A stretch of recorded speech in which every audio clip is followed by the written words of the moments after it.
Ngjarje rënd në Fier, gjendet i vrarë në banesë 40 vjeçar ishte e babai I 2 fëmijëve.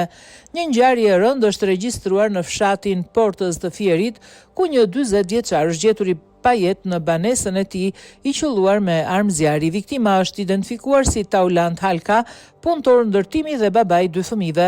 Paraprakisht dyshohet për vetvrasje, ndërsa autoritetet po vijojnë hetimet për zbardhjen e plotë të rrethanave. Sipas burimeve policore, viktima jetonte në Vlorë dhe kishte konflikte me bashkëshorten e cila ka kërkuar urdhër mbrojtje. Ishte larguar në Portës te shtëpia e prindërve, dyshohet se në kushte depresive është vetvrar. Rreth orës 19:15 në fshatin Portës Fier, dyshohet se është vetvrar me armë gjahu në banesën e tij shtetasi të rreth 40 vjeç. Arma u sekuestrua në cilësinë e provës materiale. Grupi hetimor ndodhet në vendngjarje dhe po punon për zbardhjen e plotë të rrethanave të rastit, njoftoi policia.